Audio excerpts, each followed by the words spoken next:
Welcome to Fortune Forecast.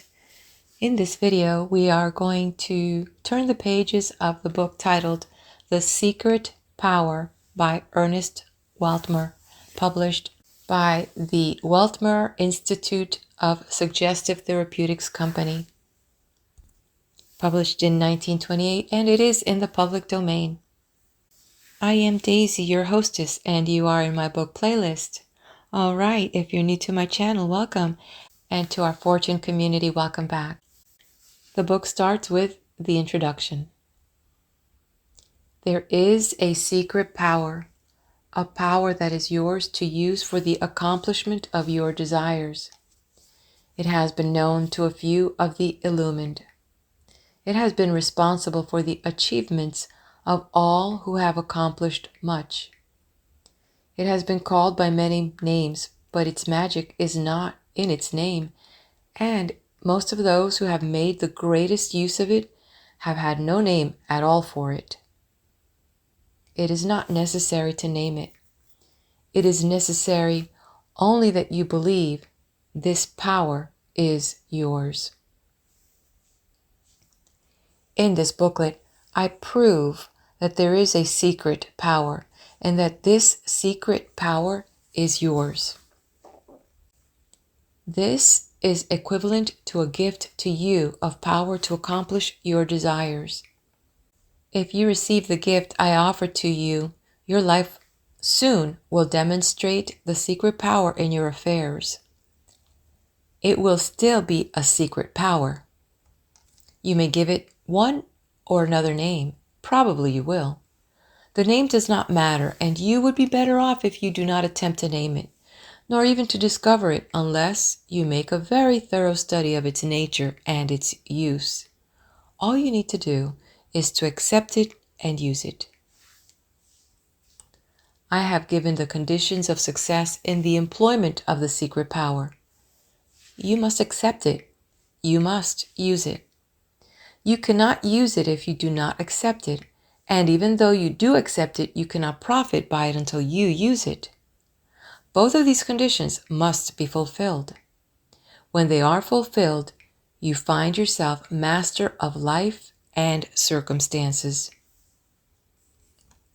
Without their fulfillment, you remain a leaf in a whirlwind, a chip in a current, a puppet of life, a plaything of circumstances. Read this message with an open mind and the willingness to believe. Don't argue with its truths. I am not arguing with you. I will not argue with you even though you may someday become my pupil and I meet you day by day in personal classes. I will not argue with you then, and most certainly I'm not arguing with you now. Therefore, do not try to argue with me. If you wish to argue, it is because you do not wish to believe, because you are seeking an alibi for failure. Read this message with open mind and willingness to become a person of power among men and a master of circumstances. Read, accept, and use the secret power, and by your own life, you will demonstrate very soon that this secret power is yours. 2. Your desires. You can have what you desire. You will notice I have not said you can have this much or that much of your desire. I have said you can have what you desire. I mean just what I have said. The stubborn facts of real life prove that it is unnecessary to qualify that statement. You can have what you desire. One whose words a great many accept as gospel truth said 2,000 years ago, "Ask, and ye shall receive." He did not say what you might ask for. He knew that you can have whatever you desire enough to ask for it. He knew that the only limitations are the limitations you place upon yourself and your right to desire and to ask. You can have what you desire. Ask, and you shall receive. Human life is many-sided. You desire many different things. Some of these desires are mutually exclusive. If you are to have one of them, you must give up another.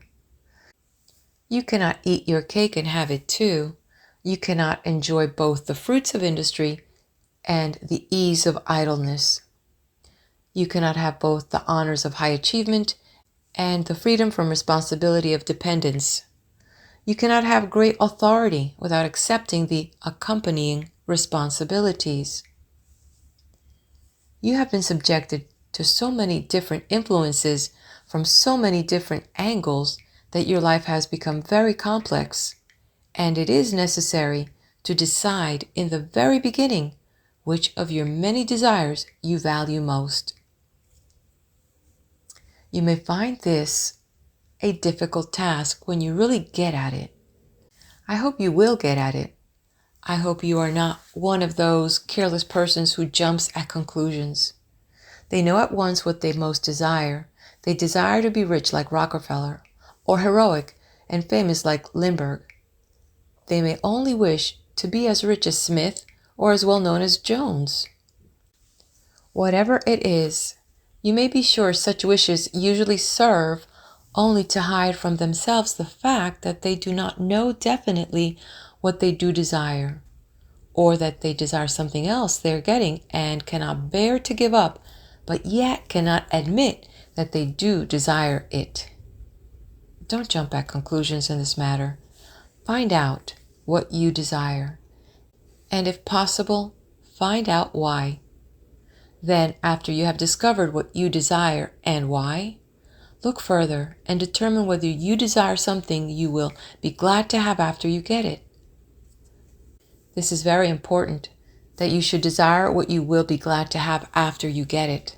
I assure you, you will get what you desire when you fulfill the conditions of the action of the secret power. If you have really undertaken to catalog your desires, you have found out that it is not such an easy task. You have found so many desires you did not know were there, and so many more you cannot bear to admit are there, and so many that you are not quite sure you really desire. That is difficult to decide which of these many desires to treasure most. Let me tell you how to know which desires you have been most devoted to. Things you most desire are those you most easily think about. All of your thoughts spring from your desires. Desire is the engine that drives the machinery, and those parts of the machine which are most closely connected to the engine run most easily and regularly. You may object to my proposition that you most desire what you think about most readily, on the ground that you think most readily about the very things you fear and dread. A greater understanding of the real nature and meaning of desire will show you that I am right, and that the very conditions which seems to you to prove me wrong is an argument in favor of my contention. Desire is very easily converted from one form into another. Fear is primarily a desire. The energy with which we persistently worry about something is the energy of the desire for the thing we are being denied. The energy is not primarily fear energy. It is primarily desire energy. The first of all desires is the desire to live. Living is a positive process, not merely a negative escape from death. It is a positive achievement of a state of being, which becomes the starting point of everything that relates to it. Death or non-existence is not the primary fact. Life, existence, progressive change is the primary fact. Life is positive, death is negative.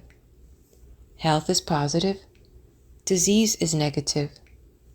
Living with everything that belongs to successful living is the primary, positive desired condition, and everything that interferes with or disturbs or threatens to disturb living is a secondary, derived condition.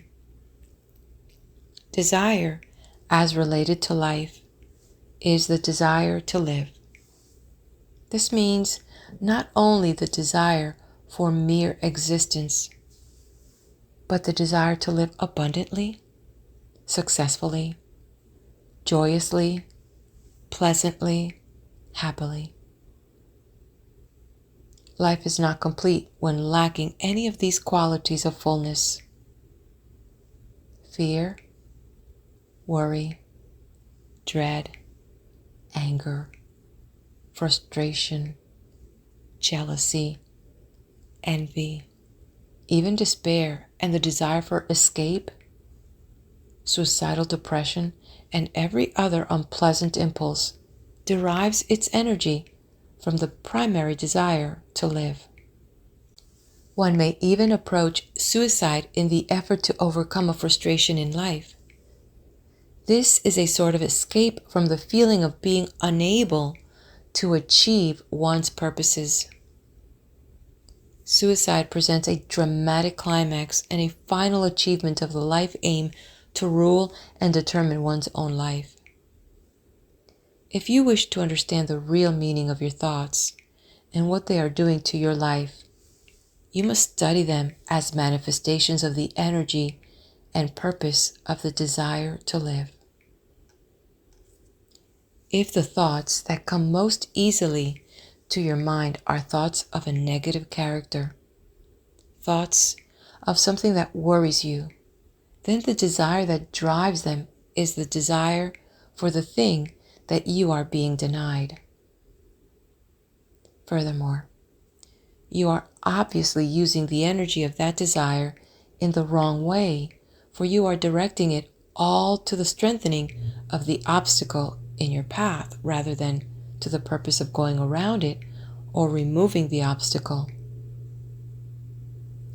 If you find that your thoughts run to some sort of pleasure, legitimate or illegitimate, whenever you relax from your labors, you may be sure that the greatest motive force of your life is the desire to achieve those pleasures.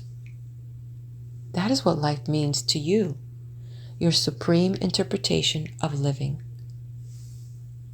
Many a person interprets life in the terms of baseball, automobiling, golfing, drinking, fishing, or flirting, who imagines that he has a very high concept of life and that he is living for the sake of some fine ideal. He labors conscientiously for certain periods every day at appointed and worthy tasks. He gives much serious thought to the effort to achieve his fine ideals, but when he relaxes and allows his thoughts to flow unguarded into the easiest channels, they show where his dominant interests lie and prove that everything else he does is being done for the sake of these things he thinks of when he takes off all the guards he places on his thoughts. In this little book, I do not attempt to tell you how to bring these ordinary thoughts under control. To succeed in such an undertaking, it is necessary for you to make a thorough study of practical psychology and the emotional nature. You must know yourself very well. You may need a personality analysis and even a complete psychoanalysis to discover all the reasons for the contrary desire currents in your nature.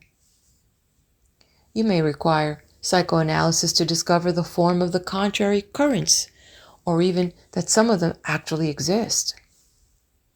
However, you may be one of those fortunate persons whose life is simple and whose desires are not so deeply involved in cross currents that you cannot control them. You may be able consciously to bring to focus on one purpose all of your free life energy. If you are one of these fortunate persons, then by all means bring your life into such a constructive focus and put your whole heart into the task of accomplishing the one great aim upon which you fix your attention.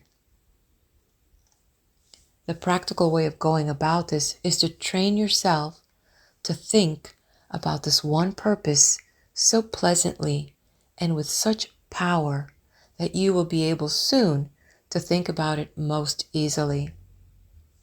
You must get yourself trained to the point where you will have to make an effort to turn your attention away from your life purpose.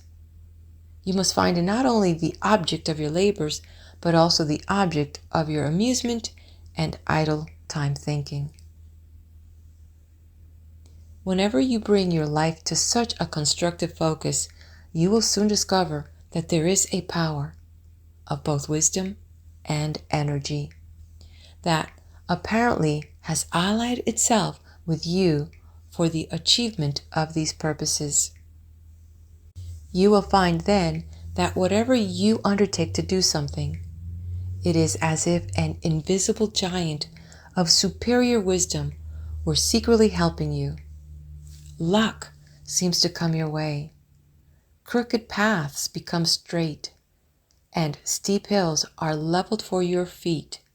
The strength of your arm is doubled, and your understanding is sharpened to cut the hardest knots.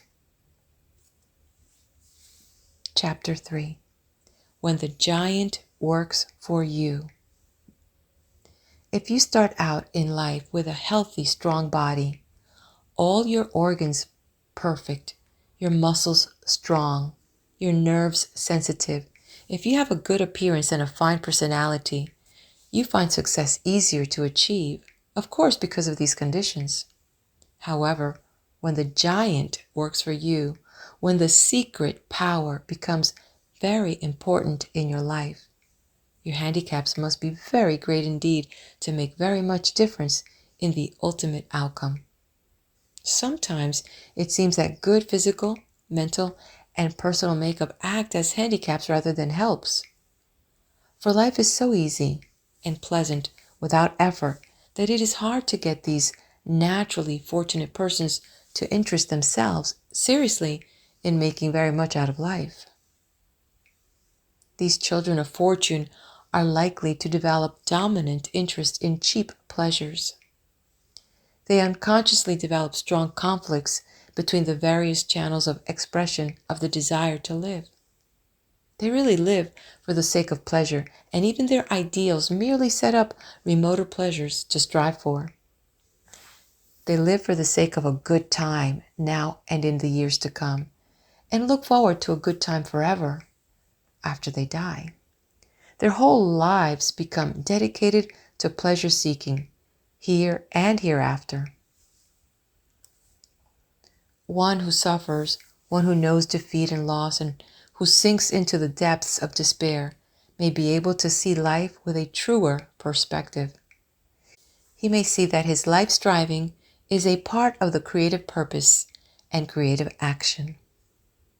He may learn to realize that he is a part of the cosmos, that his forces are cosmic forces, and that whatever is achieved through him is achieved by cosmic power and for the purposes of a cosmic plan.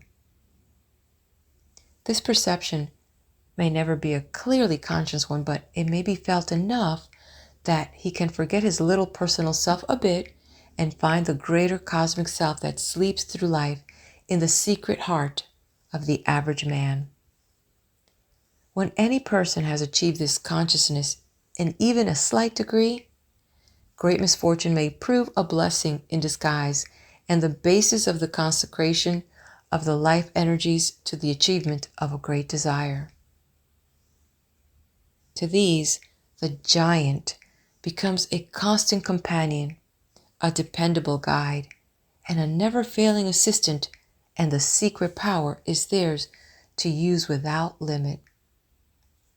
Let me tell you the story of a boy who reached the very depths of the valley of defeat before he found the secret power and made friends with the giant. Ralph Roberts lived in the plains of Canada near the Saskatchewan-Alberta line. In June 1912, His back was injured by runaway horses. From that time onward, his life was one of unremitting struggle with pain and poverty. In spite of his courageous struggles to regain health and to make himself independent, he became completely paralyzed below the waist in February 1918, and fruitless efforts to regain his health through the services of the best physicians he could find had taken all of his money. His friends sent him to a famous sanitarium where 14 months of treatment gave him no help, but still did not convince him that he could not get well. At last, he decided to try the Weltmer Institute. His physicians endeavored to dissuade him. They told him his case was entirely hopeless and that if he left their sanatorium to go to Weltmer's, he could not hope to live more than 3 weeks. He had reached the bottom. High medical authorities had told him he could not live anyway, and they had to set a very definite limit upon the length of his life if he undertook to change his treatment. He had exhausted the resources of his friends. He was forced to try to earn his way by embroidering sofa pillows as he lay on his back or sat on his wheelchair, constantly tortured with agonizing pain. At the sanitarium, they had constructed steel braces which could be fitted on his body from his ankles to his chin. When these braces were in place, they could lean him up against a wall or lead him around somewhat after the fashion of a wooden man, and with the appropriate joints loosened, he could sit in his wheelchair with a minimum of discomfort. Life on such terms would not offer much to many men, but Ralph Roberts had never quit trying to get well, and he was not planning his life on the basis of the wheelchair, steel braces, sofa pillows, and pain combination. He was still looking for health, but he had reached the very bottom of the valley of defeat. Another downward step would take him into the dark river. He came to the Weltmer Institute still seeking for a way out. Physically, he was not an unusually responsive patient, but mentally and emotionally, he was ready for the teaching that would give him the secret power. One day, soon after he came, he suddenly realized the truth of the statement, "There is a power which, trusted and allowed to work unhindered, will heal all diseases." He accepted the power. He did not question and argue with it. He did not try to understand it. He accepted it, depended upon it, acted on the assumption of its adequacy to meet all his needs, all the demands he made up upon it. From that time, he began to get well, and in 3 weeks from the time of his coming to the Weltmer Institute, just about the time the great physicians had told him he would die, he walked. Each step toward success made the power more real to him. He made constant progress, and it was not long until he could discard all braces, crutches, and even a cane, and take up life again, standing on his own feet, unaided, with his hands free to work out his will, to be master of his own destiny. He went to work again, at a bench, on his lonely homestead in the wheat fields of Alberta, anything that promised a way to pay off his debts and make him independent again. In spite of droughts and unfavorable business conditions, even when his business failed entirely, he found himself always conscious of power to win, confident of his ability to find a way out. He had found the secret power. The giant was ready to help when there was really something for him to do. Ralph Roberts' problem was only one of finding the right thing to do and of avoiding entanglement with others that would make him suffer for their weaknesses and lack of realization. He had married, and the children were coming to be provided for. Lack of education, heavy responsibilities, the loss of some of the best years of his life, and even complete business failure could not daunt this man who had found the secret power and who knew that the giant was friendly and willing to back him up in every undertaking. He finally took up mimeographing, organized his business on the basis of service to those who used mimeograph letters, and set out to acquire enough education to carry on his business. In spite of numerous setbacks and all the difficulties that hamper a new business, he has made progress from that day. So long as he has depended only upon himself and the friendly giant, he has succeeded. He is now the proprietor of a small mimeographing shop and publisher of a magazine. He accepted the secret power as his to use. His life demonstrates as the life of every other man who will demonstrate, as your life will demonstrate when you accept it, that this secret power is yours. Chapter 4. The Power of a Healing Consciousness. Henry Ruhmkorff lived in Lafayette, Indiana, one of the thriving cities that are strung like beads along the Wabash River. He lived among prosperous people, and he himself had done fairly well with his tin shop until his wife fell sick. Doctor's bills, operations, hospital fees, and examinations added to the expense of caring for a growing boy and providing for other family needs plunged him into debt. He came to feel after a while, when the local hospital added a new wing or brought new equipment for the surgery, that he had paid for these improvements. That was about the only satisfaction he could get out of the situation, for his wife was all the time getting worse and he was constantly going deeper in debt. Finally, he heard of one of the Weltmer students who was healing the desperately ill without the use of medicines or surgery. He took his wife to see the healer. She responded to this treatment so miraculously that he decided to study the method and become a healer himself. He sent for a correspondence course, and before the lessons were completed, he had discovered the secret power. He had made friends with the giant, and he was ready to undertake to heal the sick. He began healing, and from the first, he was successful.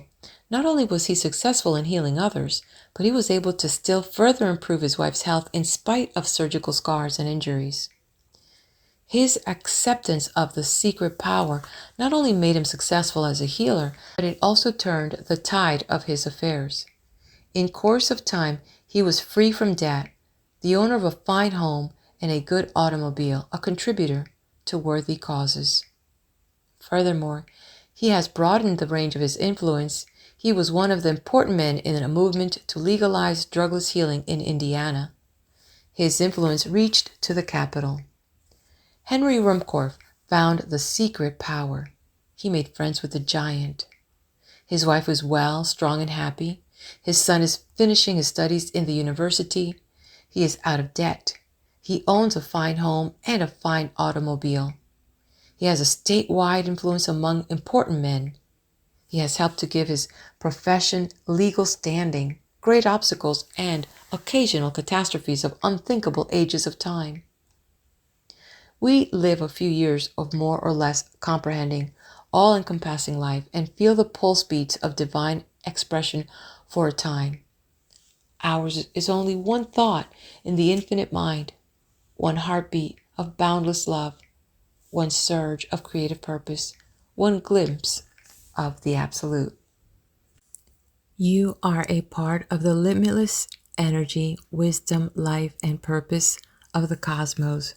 Your power is a part of the omnipotence. Your wisdom is a part of the omniscience. Your existence is part of the omnipresence. You are a part of God's infinite cosmos. You are a manifestation of God's purpose, plan, and power. The kingdom of God is within you. The power of God is yours to use. The secret power is yours. End of chapter 4 and end of the book titled The Secret Power is Yours. Make sure to hit that like button and subscribe to the channel. Be blessed.